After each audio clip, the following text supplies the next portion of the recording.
Chers amis téléspectateurs, vous êtes bien entendu sur votre chaîne préférée AfroWeb TV. Vous avez très bien fait. Merci d'être avec nous et avec nos invités de ce jour qui sont toujours par duplex avec nous. Il s'agit bien évidemment donc de Monsieur Lemon Steven, acteur politique que nous recevons par duplex, Monsieur Blivi que nous recevons par duplex également depuis le Gabon. Et merci à Monsieur Blivi également qui ne cesse de nous collaborer avec nous.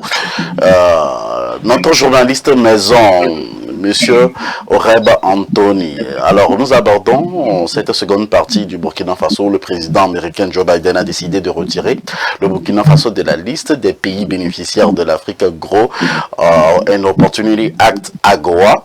African Grow and Opportunity Act. Cette mesure prendra effet et a pris déjà effet donc depuis le 1er janvier dernier. Elle empêchera donc le pays ouest-africain de bénéficier des franchises mises en place par les États pour faciliter le commerce avec les nations africaines. Première impression, Oreb Anthony. Oui, Moïse, si tu te rappelles, on en avait parlé récemment lors de la réunion qui a eu lieu entre les États-Unis et puis les pays africains, du fait qu'on n'a pas eu la présence de Burkina Faso ni du Mali, de la Guinée, et c'était parce que l'Union africaine ne reconnaissait pas les leaders de ces pays, les leaders présents de ces pays, en disant qu'ils sont anticonstitutionnels. Et c'est sur cette base que les États-Unis ont commencé par retirer certains de ces pays de l'AGOA, qui est African Growth Opportunity, l'acte qui permet donc de faire des exports vers l'Amérique avec une franchise de douane. Donc, voilà un peu la situation. Bon, la décision a été déjà prise et puis ça a pris effet comme depuis le 1er juillet. Aujourd'hui, ce qui veut dire que le Burkina Faso ne pourra plus donc faire des exports vers l'Amérique. Les conséquences, c'est ce qu'on attend. On va voir ce que cela va donner avec du temps. Mais c'est une question de débat. On va voir si vraiment cela va jouer sur le Burkina Faso ou pas. Et comme je le disais, c'est une décision qui a été prise avec le soutien de la CEDEAO et également de l'Union africaine. Donc, parce que sans eux, les États-Unis n'allaient pas prendre une telle décision. Bon, voilà un peu là où nous sommes. Qu'est-ce que le Burkina Faso aura fait et quelles seront les démarches à prendre s'il a d'autres opportunités? On ne sait pas pour le moment parce que je n'ai pas encore lu beaucoup de choses aussi. Je n'ai pas encore lu beaucoup de choses sur la réaction du pays même en face de cette décision prise par les États-Unis. Alors, les échanges commerciaux entre les États-Unis et l'Afrique permettent également à l'Afrique d'avoir des marges bénéficiaires, si vous permettez de le dire ainsi. Monsieur Lemon, quelles sont vos premières impressions? Est-ce que ce retrait bénéficiera-t-il donc le Burkina Faso? La première question qu'il faut se poser, le Burkina Faso produit quoi pour exporter vers les États-Unis? C'est d'abord la première question. Coton, ils sont à quelle position en Afrique? Ils sont trop loin derrière le Bénin. Trop loin derrière le Bénin. Et leur coton a l'habitude d'aller où? Est-ce que leur coton a l'habitude d'aller aux États-Unis? C'est d'abord encore une autre question. Donc, le Burkina ne produit pas en tant que tel quelque chose qui serait exporté vers les États-Unis. Cette sanction, parce que ce n'est pas un président démocratiquement élu qui est là et on doit prendre des actes. C'est pour ça que Joe Biden a pris, parce qu'il doit le faire. Parce que ça fait partie des pays aujourd'hui qui n'ont pas un président régulièrement élu. Donc, il n'a pas le choix. Il faut qu'il respecte ce que disent les tests. Mais en fait, il n'y aura pas d'impact sur le Burkina Faso. Non, du tout pas. Du tout pas. Du tout pas. Et ce qui entérine encore, c'est le renvoi du représentant des Nations Unies par le Burkina Faso et qui a renvoyé encore aussi l'ambassadeur de France. Aujourd'hui, il y a les pourparlers diplomatiques entre la France et le Burkina Faso. On attend que ça va donner. Mais il faut reconnaître que ce jeune capitaine, il fait un bon travail pour le moment. Il est à féliciter. Et comme je l'ai toujours dit dans vos émissions, les problèmes de l'Afrique, c'est la France. Et il faudrait, comme je le dis, que les États-Unis cessent sa collaboration avec la France et tout le monde saura qu'est-ce que la France représente réellement. Parce que la France s'appuie aujourd'hui sur la force des États-Unis pour créer un peu le désordre en Afrique. Ça, il faut l'appeler, il faut le dire clairement. C'est parce qu'il a un allié fort qu'on appelle États-Unis que la France se permet de faire tout ce qu'il est en train de faire. C'est pour cela que moi, je ne suis pas gêné de voir les pays africains tourner vers la Russie. Ça ne me gêne pleinement pas. Parce qu'il faut qu'ils aient une couverture pour aller contre la France désormais. Alors, Monsieur Blevy, est-ce que vous êtes de même avis avec Monsieur Lemon Steven? Bon, pas à 100%, parce que cette décision de Joe Biden va avoir quand même un peu d'impact sur certains artisans même si c'est pas, même si c'est à faible proportion, qui exportent quand même quelques poids de coton, de vêtements et même quelques produits oléagineux. Donc, parce que j'ai eu de l'écho de ce côté où certains artisans se sont pris la tête avec les deux mains parce qu'ils sont obligés maintenant de chercher d'autres débouchés. Bon, maintenant, au-delà de ça, de l'impact que cela puisse avoir, même si c'est négligeable, bon, tout à l'heure, votre confrère a parlé de décisions prises en accord avec la CEDEAO et l'UA. Je me dis qu'il y a un souci. Si ces institutions appuient des décisions comme ça au détriment des populations africaines, je me dis que je me demande ce qu'ils cherchent. Hein, je me demande. Donc, cette décision qui est surtout politique, bon, en général, n'aura pas quand même un impact vraiment notoire sur le Burkina. Mais ceux qui prennent les décisions, il faut aussi qu'ils les analysent, quoi. C'est-à-dire, qu'est-ce qu'on veut? Qu'est-ce qu'on veut? Qui on veut punir? Est-ce que si nous prenons telle décision, est-ce que la cible va vraiment sentir ça ou bien ça va changer de cible et agir sur d'autres personnes? Donc, je me dis qu'il y a un problème à ce niveau-là. Le mot, le problème de l'Afrique, c'est la France. Le jeu de la France est souvent trouble. Ça, je ne l'accuse pas. Donc, c'est un peu ça. Ouais, Oreb Anthony, le Burkina Faso vient de rejoindre donc le Mali, la Guinée, l'Éthiopie et beaucoup.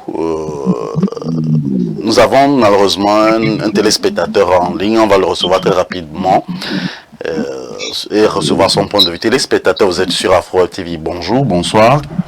Oui, bonjour à vous, bonjour au plateau. Oui, c'est pour intervenir rapidement par rapport à la décision des États-Unis d'exclure le Burkina Faso de son programme AGOA. Oui. Oui, la question est de savoir quel sera l'impact de cette décision sur le Burkina Faso. Yeah. Et moi, je trouve que c'est minime, comme l'a dit le grand frère, M. Blevy. C'est minime, il y aura d'impact, mais très minime, dans la mesure où je vois que c'est les opérateurs économiques, ceux qui effectuent les échanges commerciaux entre le Burkina Faso et les États-Unis qui vont être touchés. Mais en gros, au niveau étatique, quel est le volume d'échanges commerciaux entre le Burkina Faso et les États-Unis? Quel est le volume? Qu'est-ce qu'ils échangent plus? Mais au-delà de tout ça là, chers amis, les États-Unis n'ont pas dit qu'ils ne vont pas faire des échanges commerciaux avec la Chine. Ils n'ont jamais dit qu'ils ne vont pas faire des échanges commerciaux avec la Chine. Ouais. Avant-hier, ils ont sanctionné et ils ont dit même des mots graves sur l'Arabie Saoudite. Et hier, ils sont allés dire, ils ont rendu même visite à l'Arabie Saoudite et ils ont supplié à l'Arabie Saoudite, pardon, il faut augmenter ton volume de, comment on appelle, ton quantité de pétrole. Mais vous voyez que dans la vie, nous devons chercher à produire ou bien à créer des rapports de force. Tant que nous ne faisons pas ça, nous ne pouvons pas être respectés. Et les gens vont nous prendre comme, je ne sais pas quoi. À Goa, là, lorsque vous voyez les critères, on vous dit les droits de l'homme et comment on appelle ton bonne gouvernance et tout. Les droits de l'homme, bonne gouvernance, démocratie, là, on trouve ça en Chine et on trouve ça en Arabie Saoudite. Où est-ce qu'on trouve ça? Pourquoi on peut chercher à faire un rapport avec les autres, faire business avec les autres et ne pas faire business avec nous si ce n'est pas du mépris? C'est là que cette décision, en fait, loin de nous vexer, doit nous éveiller. Doit nous éveiller en tant qu'Africains, en tant que décideurs, les leaders, de manière à ce que nous cherchons à travailler pour nous-mêmes, sur nous-mêmes. Les échanges commerciaux, on peut bien le faire avec le Nigeria. Quelle est la population du Nigeria par rapport aux États-Unis? Si ce n'est pas que la superficie des États-Unis est plus grande, en termes de population, c'est presque la même chose.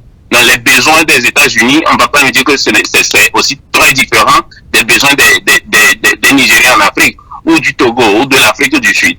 Vous voyez, c'est pour ça que nous devons créer une zone commerciale forte, produire pour notre continent, comme ça, des choses comme ça, ils ne vont pas nous embêter. Même leur télévision, on ne doit pas suivre leur télévision.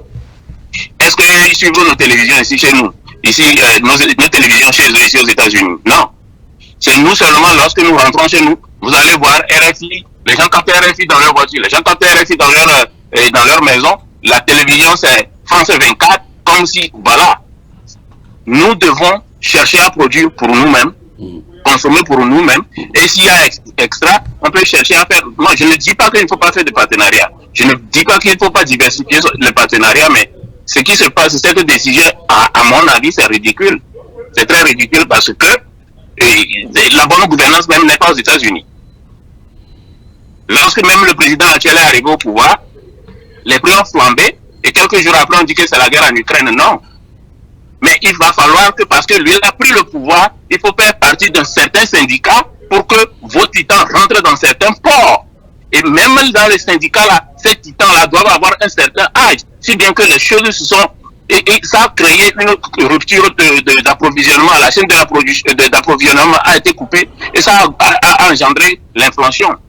L'une des inflations, les causes de l'une des inflations, ça vient de là. Ça n'a rien à voir avec la guerre en Ukraine. Donc vous voyez, cette sanction, loin de nous affaiblir, loin de nous dire que bon voilà, c'est les États-Unis qui nous ont sanctionnés et tout, il faut que ça nous renforce. Au contraire, à travailler pour nous-mêmes, à chercher à renforcer comment on appelle-t-on, nos institutions sous-régionales pour que le commerce se développe sur le continent africain. Parce que lorsque vous prenez les pays africains individuellement, les échanges commerciaux se font plus avec ces pays européens qu'avec les propres pays africains, alors que nous avons les mêmes besoins. Nous achetons le sucre de la France, mais on peut bien produire le sucre au Togo pour desservir le Burkina Faso et produire autre chose au Burkina Faso pour desservir. C'est parce que nous ne développons pas nos économies. Sinon, c'est quoi cette histoire de Agora? Excusez-moi. Et puis bon, on va dire que bon, voilà, on sanctionne le Burkina Faso. Ça n'a pas d'effet. Une autre parenthèse par rapport aux élections. Yeah. Juste 30 secondes. D'accord. Lorsque nous parlons des élections et des observateurs, aux États-Unis, là, lorsqu'on fait l'élection, là, qui observe l'élection? L'Union européenne vient observer les élections? Ou bien les organisations sous-régionales ici, Canada, États-Unis, Mexico, ils dépêchent des gens pour observer les élections. Lorsque l'élection se fait en France, là, l'Union européenne délègue une délégation pour aller observer les élections en France. Mais au même moment, vous voyez qu'en Afrique, lorsqu'on organise une élection au Togo, et qu'on dit qu'il n'y aura pas d'observateurs, tout le monde va commencer par crier. C'est parce qu'il va organiser les fraudes et tout. Encore une fois, travaillons ensemble. Quand je suis au pouvoir, ça ne veut pas dire que je suis ton ennemi et qu'on ne peut pas travailler ensemble pour la transparence des élections aujourd'hui et demain et pour les générations futures. C'est le travail qui détermine ça. Les États-Unis se sont assis de différents bords pour travailler, de la même pour les autres pays aussi. Mais chez nous en Afrique, nous refusons de nous asseoir pour travailler. C'est ça le problème. Ça, c'est mon point de vue. Je vous remercie. Merci de nous avoir appelés pour ce numéro de notre émission Envie de la diaspora. Tout à l'heure, je parlais du du Burkina Faso qui vient de rejoindre donc le Mali, la Guinée et l'Éthiopie sur la liste des pays exclus du programme commercial. Les 3 derniers pays ont été retirés de l'accord depuis le début de cette année. Alors, Raymond Tony, est-ce que cela a eu des conséquences néfastes au fait sur l'économie de ces pays qui se sont vus retirés de l'AGOA? Non, la réponse, je pense que c'est non. Et c'est d'ailleurs cela qui doit encore fortifier de plus le Burkina Faso. Parce que si vous regardez, si vous voyez déjà au soir, vous prenez en considération la situation, ce qui s'est passé au Mali. Si le Mali s'est en sorti avec son soutien, le soutien qu'il a aujourd'hui, le soutien que plutôt le Burkina Faso est du Mali et que de la Guinée, je ne pense pas que le pays va tellement va chercher à se poser des tas de questions pour savoir s'il aura des effets ou pas. Je ne suis pas tellement sûr. Je ne suis pas tellement sûr. Parce que ici, aujourd'hui, on parle des exportations vers l'Amérique. La conclusion, c'est que, en fin de compte, le Burkina Faso n'exporte pas de tant de choses. Parce que mes recherches ont tellement montré que c'est le coton, tel que monsieur Steven le disait, c'est le coton. Et combien de coton produit le Burkina Faso pour qu'il aille aux États-Unis? Donc, si un pays comme le Mali, donc, comment dire, la CEDEAO a eu à poser des sanctions avec des voisins, c'est en sortie, en fin de compte, parce que même la CEDEAO s'est vu que, bon, avec toutes les sanctions qu'ils ont mises sur ce pays, le pays arrive à s'en sortir. Bon, combien de fois, pourquoi parler d'un pays qui est tellement loin des États-Unis? Donc, moi, je ne pense pas qu'il aura des effets tellement néfastes. Non, c'est seulement une question de psychologie. C'est tout. Ce sera une question de psychologie. Et comme le disait le téléspectateur qui avait appelé, vous voyez, lorsque on vous pose des sanctions, c'est parce que on vous considère comme si vous n'avez pas tellement de poids. D'accord? C'est pourquoi ils ont posé une telle sanction. C'est parce qu'on pense que bon, le Burkina Faso n'a pas de poids. Si c'était un pays qui a de poids dont les États-Unis ont tellement besoin, ils n'allaient pas faire ça. Les États-Unis n'allaient pas faire ça. Donc, c'est cela qui doit nous dire aujourd'hui en Afrique, ou soit disons que les pays africains doivent devenir ensemble. Par exemple, au Nigeria, à l'heure actuelle, il y a un candidat à la présidentielle qui s'appelle Peter Obi, qui pour lui, il crie, ce qu'il dit, c'est que l'Afrique, ou soit le Nigeria, doit devenir un pays producteur au lieu d'un pays consommateur. Il faut savoir produire. Lorsque vous produisez en grande quantité et puis les gens ont tellement besoin de vous, par exemple, les États-Unis ont tenté avec la guerre entre la Russie et l'Ukraine et tout ça, ils ont tenté de poser des sanctions contre la Russie. Bon, ces sanctions, on ne va pas dire n'ont pas eu d'effet, mais les effets, on ne les voit pas tellement que ça parce que le pays se mettait sur ses pieds jusqu'à aujourd'hui. Donc, pour le Burkina Faso, c'est un non. On va voir ce que cela va donner, mais c'est un non parce qu'avec le soutien des pays qui ont déjà été, comment dire, victimes de ces sanctions. Bon, on connaît aujourd'hui qu'en Afrique, même les sanctions qui viennent hors du continent ne peuvent tellement pas avoir d'effet. Si ce n'est que nos voisins qui s'apprennent à ces sanctions. C'est tout. Avec le soutien des voisins, je pense que le Burkina Faso va s'en sortir. Avant que je ne termine, moi, je demande aux États-Unis, soit les grandes puissances, quelles que soit ce qu'on les appelle, de revoir leurs textes.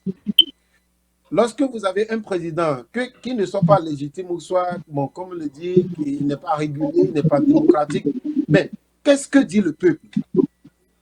C'est la question qu'il faut se poser. Qu'est-ce que dit le peuple? C'est un monsieur, un capitaine que j'ai suivi cette déclaration, et lorsqu'il parle, les Burkinabés, comment on dit, les citoyens, ces co-citoyens pleurent parce qu'ils disent certaines vérités, ce dont le pays a besoin. Donc, si le peuple est en accord avec son leader, mais dites-moi, comment est-ce que cela vous concerne tellement? Vous venez être médiateur dans quelles conditions? Donc, ce sont des choses qu'il faut revoir, Moïse. Chose qu'il faut revoir. On se pose la question si cette exclusion donc n'influencera pas en fait les relations internationales entre le Burkina Faso et les États-Unis, vu qu'on sait qu'il y a beaucoup de pays, hein, presque tous les pays qui entretiennent des relations diplomatiques et autres avec les États-Unis. Monsieur Steve Lemon, en tant qu'acteur politique, que répondez-vous à cela? Oui, il doit y avoir des impacts diplomatiques. Des impacts diplomatiques. Vous savez, les États-Unis aujourd'hui accompagnent pas mal de pays en Afrique financièrement pour corriger les choses au niveau du commerce, au niveau de la justice, au niveau du foncier, et le MCA, vous savez, ça aide beaucoup les pays. Quand j'étais encore au Bénin, j'ai été représentant de cette organisation dans ma commune et je sais l'impact que cela a eu. Les fonds là, quand les producteurs, les vieilles dames qui vont pêcher les poissons dans les rivières, quand ils avaient les projets et on accompagnait les projets là, nous savons l'impact que cela avait sur la population. Mais c'est quand on coupe ce financement là qu'il y aura vraiment d'impact. Donc, sur le plan diplomatique, il y aura d'impact parce que le Burkina Faso ne peut plus aller aux grandes rencontres comme cela se doit. C'est peut-être là il y a un problème. Le Burkina Faso, du moins, n'aura pas le financement qu'il faut. C'est là aussi un problème. Mais en termes d'exportation, il faut avoir un produit d'abord en quantité vraiment et suffisant pour pouvoir autosuffire avant de parler de l'exportation. Et quand nous prenons nos petits pays, le Bénin, le Togo, le Niger, le Burkina Faso, qu'est-ce qu'eux ils produisent en quantité? Je ne vois pas. Donc, en ce qui concerne les échanges, l'impact serait insignifiant. L'impact serait insignifiant, mais par rapport aux investissements des États-Unis sur le Burkina, il y aura vraiment d'impact. Sur le plan diplomatique, d'abord, ça a commencé et ils ont rejeté la dernière fois la représentante de l'ONU dans leur pays et ça a continué avec la France. Il y aura des impacts diplomatiques. À part ça, en ce qui concerne les échanges, il n'y aura pas grand-chose. Mais il faut reconnaître, comme le disait un des miens tout à l'heure, il faut qu'on crée, tel que le Bénin est en train de le faire, où nous avons une zone économique et franche au Bénin, où le coton que nous produisons, parce que nous sommes parmi les têtes de production de coton en Afrique de l'Ouest, mais aujourd'hui notre coton est exploité sur le Bénin, à Glo. C'est ce que tous les pays doivent faire parce que nous importons trop en Afrique. Nous importons trop. Or, ce que nous importons, nous pouvons les fabriquer chez nous. Je ne sais pas pourquoi. La Chine ne s'est pas développée un jour. Aujourd'hui, il y a 40 ans, 50 ans, la Chine était derrière le Bénin. La Chine était derrière le Bénin. Aujourd'hui, la Chine est parmi les 2 premières puissances du monde. Pour ne pas dire, il étalonne la première puissance du monde. Pourquoi les pays africains ne peuvent pas investir dans l'économie locale? Pourquoi? C'est ce qui nous tue en Afrique, ça. Parce que si nous créons, nous produisons, mais qu'est-ce que nous allons chercher en Occident? Le savoir, on va ramener les professeurs pour nous enseigner le savoir. Mais nous ne produisons rien. Nous ne transformons rien. Tout ce qui sort de nos sols, nous les envoyons à l'extérieur. Et c'est pour ça que les gens ne nous respectent pas. Si on produisait chez nous, nos États africains doivent se donner la main. Si toi, tu peux t'investir dans ce domaine, l'autre investit dans un autre domaine, l'autre investit dans un autre, et nous faisons l'échange inter entre nous en Afrique, nous serons trop respectés. Nous serons trop respectés, c'est ce que nous voulons tous. Alors, Monsieur Blévy, il faut dire qu'avec la loi d'AGOA également, 1500 produits africains destinés aux USA seront exemptés des droits de douane. Ne voyez-vous pas qu'il y a, au fait, malgré qu'on dit qu'il n'y a pas tellement d'impact, de conséquences néfastes, vous, de votre côté, que dites-vous par rapport à ça? Alors, Monsieur Blévy, vous êtes avec nous? Il semble que Monsieur Blévy a un petit problème de connexion. Pour l'heure, on va continuer l'émission et le rejoindre juste après, vérifier s'il peut encore nous rejoindre pour la suite de cette émission parce que nous sommes presque à la fin. Alors, Oreb Anthony, qu'en penses-tu? Bon, oui, c'est vrai, bon, tel qu'on l'a dit. Bon, nous disons tous qu'il n'y aura pas tellement d'effets, mais cela ne veut pas dire que à 100%, il n'en aura pas. Parce que même les États-Unis, si les États-Unis posent une sanction contre le pays dont il est question aujourd'hui, le Burkina Faso, je le disais tantôt, c'est parce qu'ils savent très bien qu'ils ont des alternatives. Tout ce que peut-être que le Burkina Faso leur envoie ici, ils peuvent les avoir dans d'autres pays. Peut-être que c'est ça la raison. Bon, c'est peut-être la raison pour laquelle une telle décision a été prise. D'accord? Il faut le dire, ce n'est pas seulement le Burkina Faso qui est membre de l'AGOA. Donc, si même il a des sanctions contre le Burkina Faso, cela ne veut pas dire que des produits, il n'y aura pas de produits qui seront exportés du continent africain vers l'Amérique. Non, pas du tout. Il en aura. C'est seulement que le Burkina Faso, tel que M. Steven le disait, sur des questions diplomatiques, oui, vraiment, il aura des faits parce que les présidents de ces pays ne pourront plus voyager, aller sur des grandes rencontres. Par exemple, la rencontre entre les États-Unis et puis les leaders africains qui a eu lieu récemment, je pense que c'était ici aux États-Unis. Bon, le Mali, le Burkina Faso, la Guinée n'étaient pas au rendez-vous. Donc, ce sont sur ces questions, nous comprenons très bien qu'il aura des faits. Et aussi, est-ce que déjà, tout ce qu'on produit, qu'on exporte, est-ce que c'est suffisant même pour nous? Parce que c'est déjà une question. Est-ce que c'est suffisant? Est-ce que nous en avons assez? Au Nigeria, par exemple, je vous donne un exemple au Nigeria, il y a des fois, on nous dit qu'il n'y a pas d'électricité. Alors que le Nigeria vend de l'électricité aux autres pays qui ont une stabilité qu'on n'a jamais vue. Mais le pays lui-même qui exporte de l'électricité a des problèmes. Parce que le délestage au Nigeria, c'est quelque chose qui se passe toutes les secondes, toutes les minutes. Mais alors que d'autres, les pays auxquels ils vendent tout cela, sont justes. Et si vous regardez, par exemple, les pays africains, comme M. Steven le disait avant, vous envoyez par exemple le Burkina, la Côte d'Ivoire, vous envoyez le cacao en France et c'est la France qui fixe le prix auquel il achète et il en fait donc du chocolat et puis vous envoie le chocolat et il fixe encore le prix de ce chocolat auquel vous achetez. Donc, là, complètement, on est perdu. Bon, d'ici le mois de juin, le Nigeria sera doté peut-être de la plus grande raffinerie.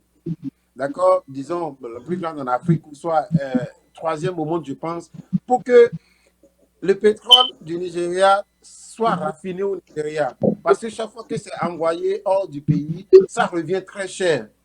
Et c'est ce que nous devons faire. Si par exemple au Bénin, il y a une industrie qui est chargée de transformer le coton, pourquoi le Burkina Faso va envoyer son coton aux États-Unis? Est-ce qu'on veut dire déjà que bon, le coton qui est même produit dans ces pays est suffisant même pour les Burkinabés? Bon, voilà des questions. Bon, à ce moment, moi je pense que ce sont des réalités qui vont pousser les leaders africains plutôt à pouvoir penser et avoir d'autres idées sur tout ce qu'ils produisent, de voir comment les transformer dans leur pays pour ne pas chaque fois se baser sur l'extérieur. Nous avons également un téléspectateur en ligne qui attend depuis. Alors, téléspectateur, rebonjour, bonsoir. Oui, bonsoir. Je suis de retour pour dire rapidement que vous voyez, ces jeux de sanctions, je te sanctionne parce que tu ne fais pas ci, tu fais ça. Techniquement, lorsque on s'organise bien en Afrique, lorsque nous allons nous organiser bien en Afrique, ces pays-là, c'est nous qui allons les sanctionner. Nous n'avons rien. Qu'est-ce que nous prenons chez eux? Nous prenons quoi chez un Français, chez un Américain, chez un, je ne sais pas, bref, un Européen, bien, un Américain. Qu'est-ce que nous prenons chez eux si ce n'est nos matières premières qu'ils transforment? Si ce n'est nos ressources naturelles qu'ils viennent prendre pour transformer? Comme l'a dit M. Lemont, à partir du moment où nous allons commencer par transformer nous-mêmes nos matières premières, nos ressources du sous-sol, nous allons les mettre en valeur. Vous allez voir que le jour où l'Afrique va créer sa monnaie, c'est la monnaie de l'Afrique là qui sera forte parce que la demande de nos matières sera forte et par conséquent, ils vont avoir besoin de nos monnaies pour acheter ces matières premières là. Ce qui se passe en Afrique, il faut que nous nous réveillions. Pas comme si les gens nous prennent comme je ne sais pas quoi. Ici, nous sommes sur une antenne respectée, je ne vais pas nous insulter, mais les gens nous prennent comme du n'importe quoi. Est-ce qu'aujourd'hui, là, nous, on utilise l'aluminium beaucoup en Afrique, machin, et ils en utilisent beaucoup ici, dans les pays dits développés. Lequel de leurs pays là, a un minéral de bauxite? Les États-Unis même qui disent nous sanctionnons le Burkina Faso parce qu'il n'y a pas, il y a déficit démocratique. C'est pas eux qui viennent. Est-ce que les États-Unis, le Burkina Faso paie la taxe pour qu'ils envoient leurs forces militaires là-bas? Pour faire quoi? Si ce n'est pas pour l'exploitation de l'or que tout le monde sait. Et l'Afrique aussi n'a pas de journalistes qu'on envoie sur le terrain pour faire des investigations comme ils le font. Sinon, ils pouvaient bien éclairer l'opinion. C'est là notre problème. Nous n'avons vraiment pas besoin de ces gens-là. Si enfin, du moins, eux, ils vont avoir plus besoin de nous que nous besoin d'eux. Parce que nous ne sommes pas organisés. Nous ne produisons pas sur place. Et nos étangs sont trop petits et que pour que, par exemple, lorsqu'on transforme le coton déjà au Bénin, aujourd'hui, tous les autres pays, ne serait-ce que de la sous-région, doivent s'organiser lorsqu'ils produisent leur coton, le vendre au Bénin. Et les habits que le Bénin va produire, ça vient sur le marché togolais, le marché burkinabé, le marché ivoirien et développé. Merci. Parce que il y a ce jeu de je sanctionne l'Afrique, ça commence par agacer et qu'il va falloir que nos dirigeants, nos leaders, M. Lemont qui pense prendre le pouvoir demain au Bénin, mais toutefois, il faut toujours continuer par dialoguer avec M. Talon, et il n'est pas ennemi, tout comme on va dialoguer avec Fort, tout comme on va dialoguer avec les autres pays. Et puis bon, voilà, c'est comme ça que nous allons continuer pour nous développer. Sinon, sans cela, sans cette discussion entre le pouvoir et l'opposition, nous n'allons pas nous développer aussi. Merci. Voilà. Merci de nous avoir appelés. Il y avait également notre téléspectateur en ligne. Mais dans quelques instants, on va donner la parole à Monsieur Blévy, qui n'a pas du tout intervenu pour le cas de cette thématique. C'est vrai que c'est la première fois qu'on collabore avec vous depuis le Gabon. Alors, Monsieur Blévy, quel est le message que votre idée sur une solution idoine par rapport à cette situation, donc du côté du Burkina Faso, en moins de 2 minutes? On vous écoute. Merci. Bon, en fait, l'intervenant, il parle du réveil, que l'Afrique doit se réveiller. Oui, monsieur Blévy, avant que vous ne preniez la parole, on va vous prier de vous mettre au milieu donc de votre écran.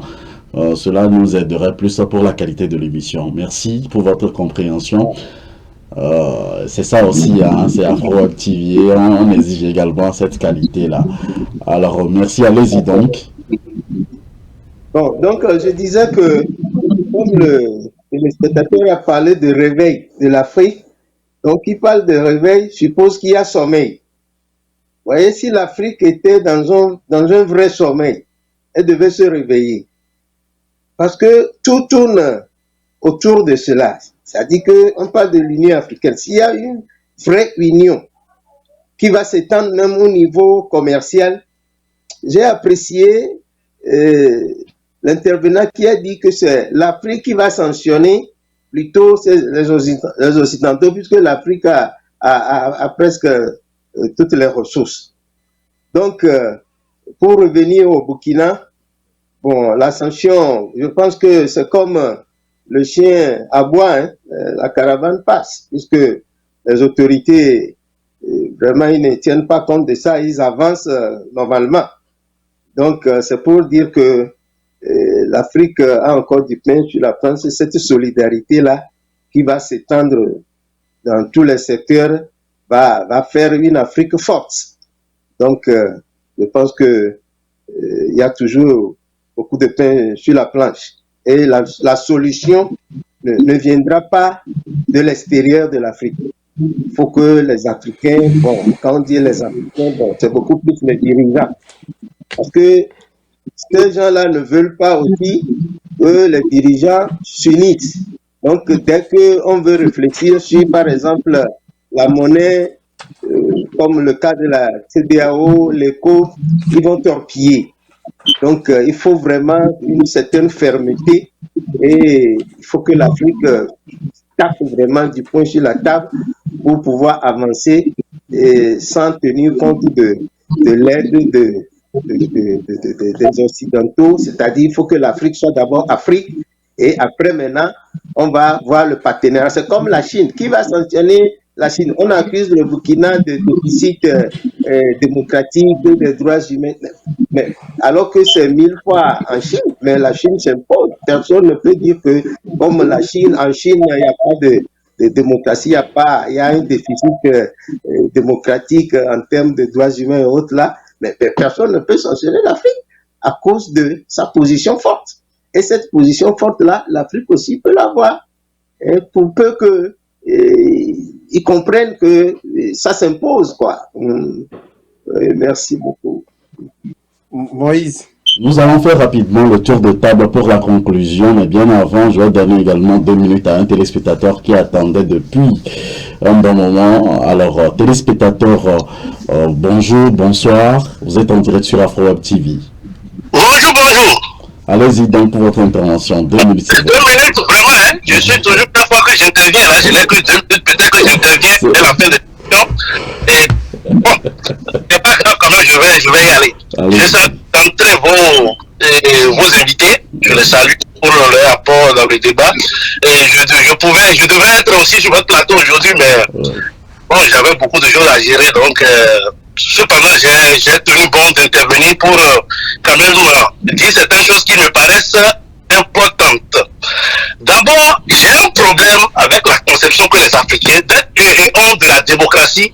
Ce truc qu'ils appellent opposition mouvante, ce bicéphalisme, hein, cette logique biphasée, qui, dans des pays, parce qu'il faut toujours, aucun pays ne peut se construire sans se référer à son histoire.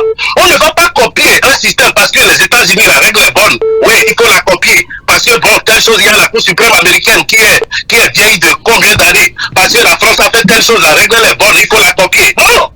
Quelle est notre histoire? Je suis béninois, c'est Cédric Agossou, oui. Je suis béninois. Il faut d'abord, pour construire nos pays, mais je suis béninois, je connais mes pays, nous ne sommes pas des nations. Il n'y a pas de nation. Hein? En Afrique subsaharienne, il n'y a pas de nation. On a que des États. La nation, c'est la forme sociologique de l'État. Nous ne sommes pas encore des nations. Nous n'avons pas encore construit des nations. Et nous voulons faire l'opposition et la mouvance. En Afrique, on n'a pas d'opposition. Hein? On a une négation. La négation. Et pour gouverner en Afrique, si vous voulez gouverner en Afrique, soit vous faites des compromissions, vous mettez dans des compromissions, ou vous distribuez l'argent, donc vous distribuez ça, distribuez autour, bon, à ceux qui se disent opposants, vous les trouvez des postes et autres, parce qu'ils veulent aussi venir vous remplacer. C'est pas qu'ils ont un programme bien ficelé, bien pensé pour développer le pays. Non! C'est une négation, et c'est normal. Et quand celui qui a le pouvoir aussi quitte le pouvoir, il devient une négation pour l'autre. Et comme ça, on ne peut aller nulle part. Un pays ne se construit pas comme ça, non! Des royaumes qui se combattaient, des petits royaumes qui se combattaient, hein, dans des velléités expansionnistes, chaque royaume veut conquérir l'autre. Et il y a toujours cette guerre. Mais en 1960, on nous donne l'indépendance, on dit non, il faut aller à la démocratie, il faut le multipartisme. Quel multipartisme? Et on s'étonne que nos pays, qu'il y ait des sécessions, des velléités sécessionnistes dans nos pays, qu'il y ait des divisions, qu'il y ait ceci, qu'il y ait cela. Non! Nous devons penser, et ça, j'interpelle universités africaines. Il ne suffit pas de revenir avec les plus grands diplômes de Harvard ou de quelque chose pour imposer des règles. Donc, il faut voir qui sommes-nous en réalité. Qui sommes-nous, notre sociologie, nos réalités, pour construire un système propre à nous. Sinon, bon, j'ai entendu que bon, il est dictateur, il est ceci, il est cela. Mais qui peut gouverner en Afrique? Disons la vérité, moi je ne fais pas semblant pour plaire à X ou à Y, non. Qui peut gouverner en Afrique en étant débonnaire? S'il est débonnaire, il ne pourra rien faire. Il ne pourra même pas gouverner en Afrique. On se connaît. On se connaît. L'Africain, il est le seul qui est prêt à aller prendre l'argent à l'extérieur pour déstabiliser son pays. Et dans ça, là, vous voyez, vous voulez que l'autre... Non, disons la vérité. Maintenant, je vais parler des élections au Bénin, rapidement. Là. Il y a en 30 secondes. Non, il n'y a pas de 30 secondes, mais je vais parler quand même. Ok.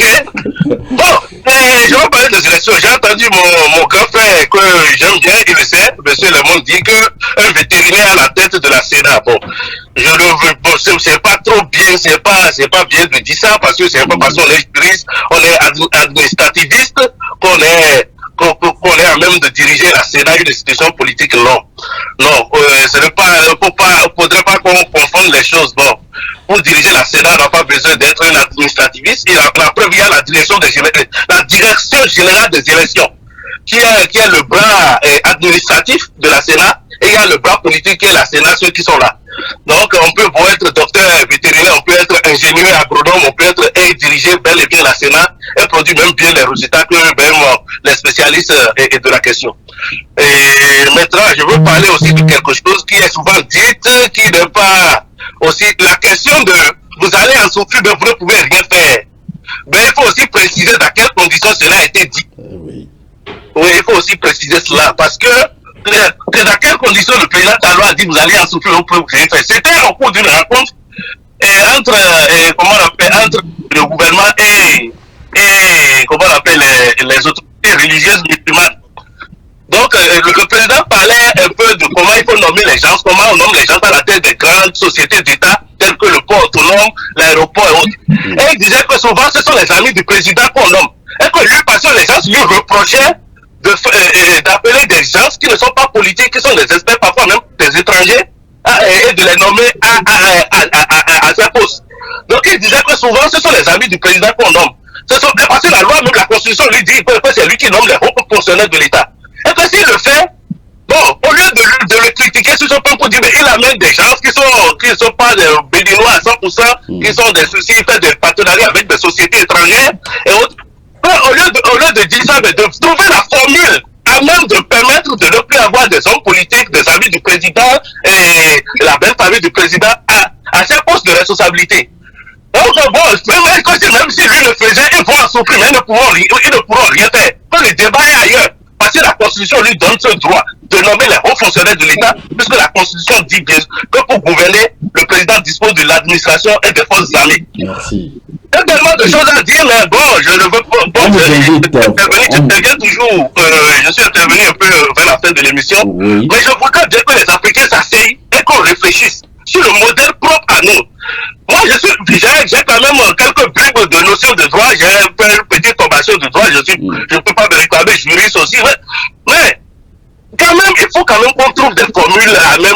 Sinon, qui sont les opposants là? On ne les a vus pas de passer, non? Merci. Les activistes politiciens. Merci, monsieur Cédric. Les activistes politiciens qui sont, ils vont manger, comme l'a dit le professeur Laurent Desi, on a saisi votre position, alors on vous évite officiellement. Mais on ne peut pas parler, j'ai seulement une minute, mais c'est pas grave.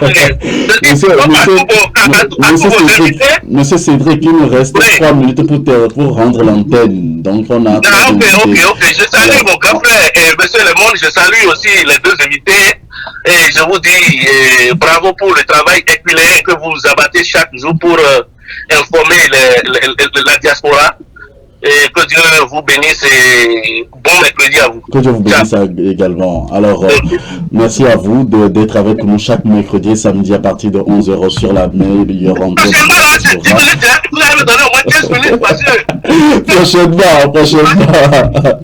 Prochainement. Alors, c'était donc l'un de nos téléspectateurs. Monsieur Lemon Steven, on va faire très rapidement le tour de table pour faire la conclusion pour cette dernière partie concernant donc le retrait de la Goa par les États-Unis. Quelle est votre conclusion, monsieur Steven Lemon?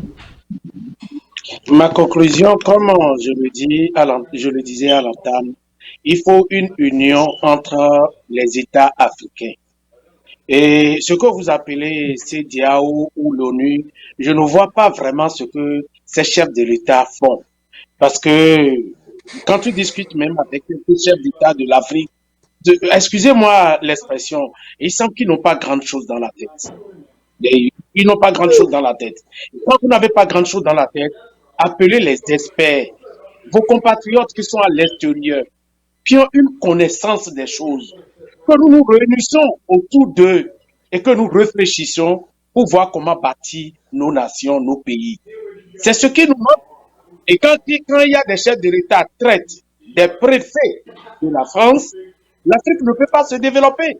Si nous ne nous donnons pas la main en Afrique et que nous réfléchissons mieux pour produire et transformer dans nos États et que cela soit distribué entre nous en Afrique, le développement ne sera pas pour demain. C'est d'abord le point crucial de la situation. Et il faut que ceux qui se réclament préfet de la France, qu'on finisse avec ces chefs d'État. Mais pour y arriver, c'est nous, c'est la jeunesse. Et c'est nous qui devons nous battre du nord au sud, de l'est à l'ouest. Tous les pays de l'Afrique, nous devons nous battre. La jeunesse de l'Afrique doit se parler et se battre pour que ces dirigeants-là, nous n'ayons plus de ces dirigeants à la tête de nos États. Et quand nous allons y arriver, maintenant les gens peuvent réfléchir à comment produire. Parce que le plus grand problème, nous allons consommer. Nous allons toujours consommer. Sur tout le plan, nous allons consommer. Mais pourquoi nous ne pouvons pas produire tout ce que nous consommons de l'extérieur là? Pourquoi nous ne pouvons pas produire ça dans nos États? C'est là la question fondamentale. Et quand nous allons y arriver, on ne parlera plus de sanctions. Et comme le disait M. Ekoué, c'est nous qui allons sanctionner les Occidentaux. Donc, il urge que les chefs d'État, les fantômes chefs d'État, préfets de la France, cessent leur collaboration pour s'éterniser au pouvoir et penser qu'il est temps que l'Afrique se développe. Merci, Monsieur Lemon, pour votre conclusion. Monsieur Ekoué, votre conclusion, s'il vous plaît. Monsieur Akoué. Monsieur Blévy. Blévy Akoué. Bon, je pense que Monsieur Lemon a bien parlé. L'Afrique n'avance pas. Elle est sur place. Et quand les gens avancent et que vous êtes sur place, vous reculez par rapport à ceux qui avancent. Parce que vous êtes sur place. Vous marquez le pas. Donc, vous êtes sur place, les autres avancent. Et c'est comme si vous reculez. Donc, si on peut revenir aux pensées des anciens présidents comme Nkrumah, un ces premiers leaders qui avaient vraiment des idées pour l'Afrique. Jusqu'à présent, nous sommes toujours à la case des... Mais ce n'est que pratiquement, c'est question de bonne volonté.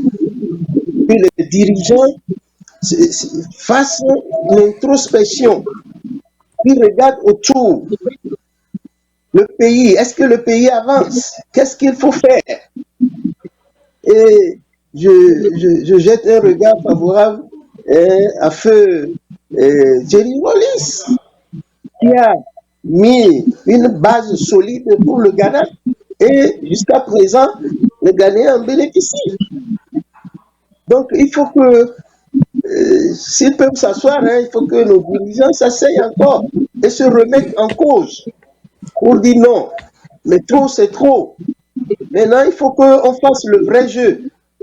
Et en oubliant les partenaires de l'autre côté, parce qu'ils ne cherchent jamais notre bien. Personne ne peut chercher ton bien si ce n'est toi-même.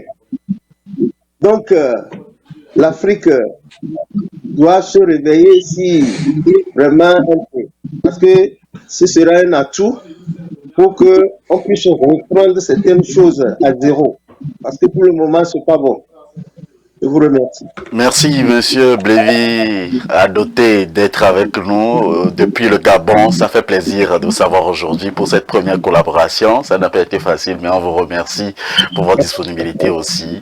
Alors, notre journaliste maison, Monsieur Reb Anthony. Oui, Moïse, bon, disons, je recommence d'abord par le Bénin.